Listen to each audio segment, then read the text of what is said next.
Next up is our entertainment segment with Sabeen. Sabeen will be interviewing Justin Halstead. Justin is an instructor, a filmmaker, and a producer, and they'll be talking about his Kickstarter campaign for his new production, The Perfect Color. So let's watch this interesting interview.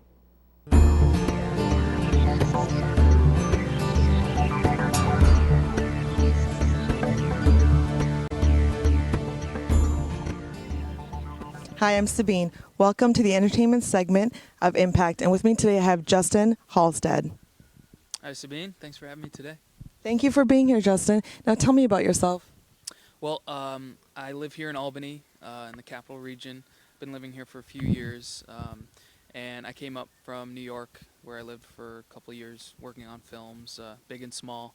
And I teach here at the New School Center for Media on the State Office campus in Albany.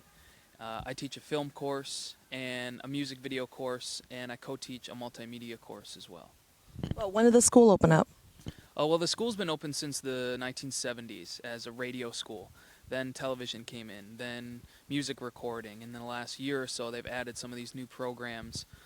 So they changed their name from the New School of Radio and Television, which some people may have heard of before, but now they're calling it the New School Center for Media because they do so much more than just radio and television. Now, can you tell me what projects you may be working on? Well, right now, I've just launched a Kickstarter campaign for a film called The Perfect Color, which is a short film it's a long short. It'll be about 25 to 30 minutes. I wrote the script actually a few years ago when I was still living in Brooklyn, and the circumstances to make it were never really right. But being here in Albany and connecting with a lot of local filmmakers and people interested in film, and teaching students at the school, and starting to find the film community that is here, the circumstances now are very, very right for me to make the movie. So me and the co-producers, we've launched this campaign. We've got about 30 days left, and we're just trying to get the word out to everybody that we're doing this film. It's going to be shot in August of this year, and our goal is $15,000, and we're just looking for the support of anyone who would be interested in helping us out. That's a really good cause. Now, how does someone contact you to help raise money? Well, they could find the movie on Facebook, facebook.com/theperfectcolor. But they can also go to Kickstarter.com and search for The Perfect Color, and you'll find all the information on the movie there. There's a synopsis. There's a little video where I tell you about me and why we're doing the project and what we're going to be using the money for. There's information on the kind of incentives that we're offering for contributions for our backers. And we put a lot of thought in them. We wanted to make the backers feel like they are involved in the movie, because even if you only contribute $10, you're very much a part of the movie. And there's contributions all the way from, you can donate as little as $1 up to $5,000. So, and there's incentives built in, try to get people to come help us. Justin, tell me where the movie came from.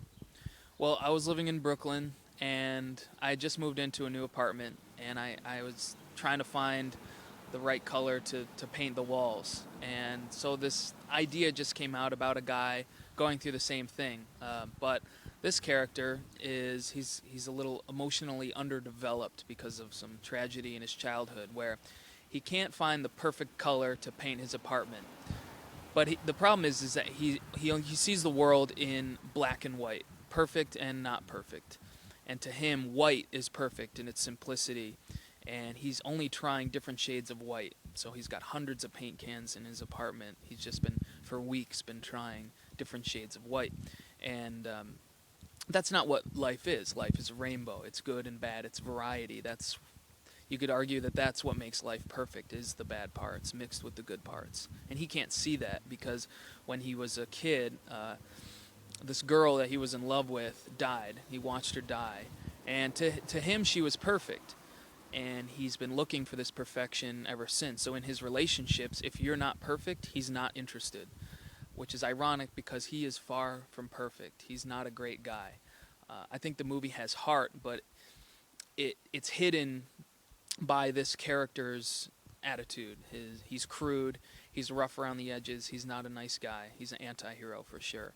So I think it's definitely a movie person's type of movie, where it has heart. Visually, it's going to be a lot of fun, but that heart is hidden in a kind of rough shell.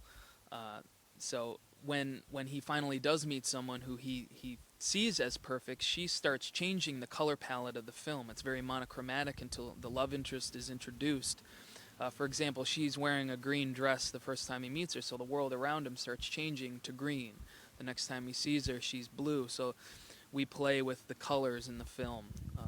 And he's trying, green and blue in his apartment. I don't want to give away too much, but as he has these encounters with her, he starts to realize that she's not what he thought she was. She's not perfect. So he has to decide, do I stay in this bubble of perfection and keep doing what I'm doing, or do I make myself vulnerable? Do I accept that life is not perfect and move forward?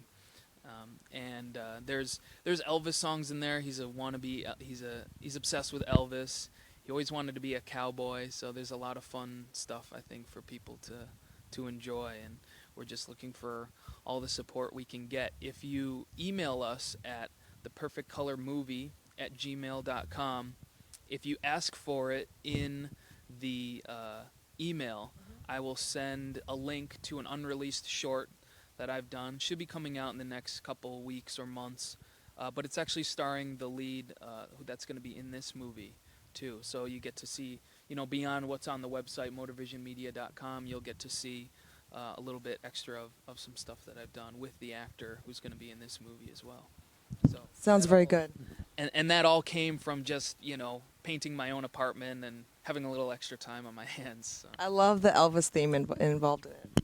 Yeah, we've been working with Elizabeth Friedman from Green Room Partners, who's a licensing guru, helping us navigate all these different rules and regulations to get these things. And it's looking pretty good. I mean, licensing is expensive. That's partly what the budget would go to, but it's going to be a lot cheaper than I thought. She's helping us, jump through the hoops, so to speak, to get the songs. And they very much coincide with the film. The actual songs themselves, because Elvis has got a couple songs that talk about color. So you can, if you're an Elvis fan, you might know which ones I'm talking about, but I don't want to reveal too much. Are you going to be using local talent, or is it kind of all over? Well, the principal actors are from New York. The actor I actually cast for the role 3 years ago when I wrote the script. I had almost made this movie, but I pulled the plug on it about a week before production. And so he still wants to do this movie, and his love interest is actually going to be played by his girlfriend. So I've told them they need to be very nice to each other over the summer, and so that they're still, together and getting along in August. So No drama. But everyone else, producers, crew, everyone else, the rest of the actors will all be from the Capital Region, and a lot of them will be students that have either graduated from my film program or at the school right now looking for experience. They're even going to be department heads. One of my former students right now is working as the production designer, getting all the props together and everything. So it's going to very much involve everyone here in the Capital Region. Absolutely. That's great that you're using local talent. I feel like that's very important.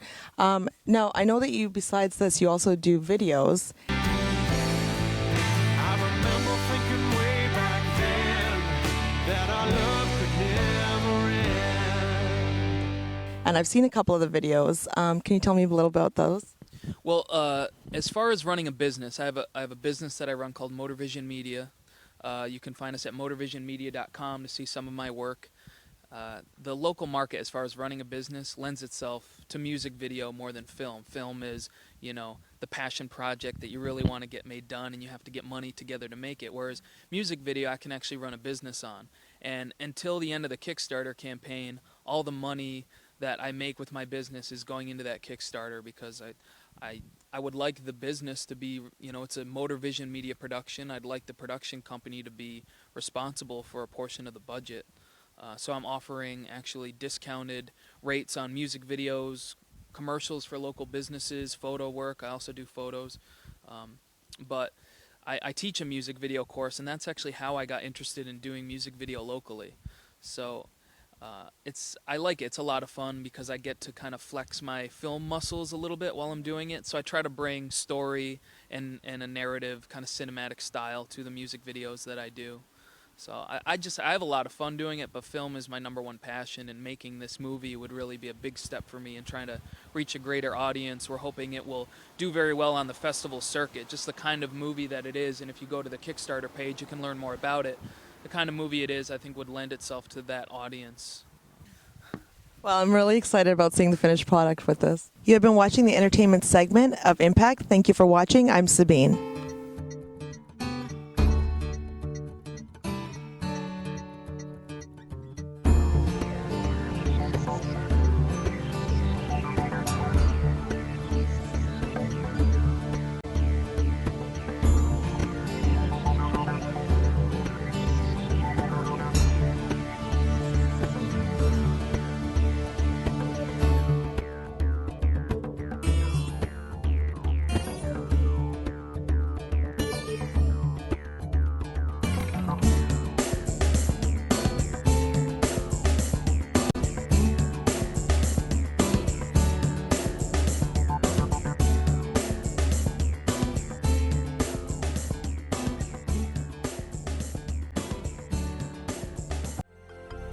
Proctors, bringing the best in arts, education, and entertainment.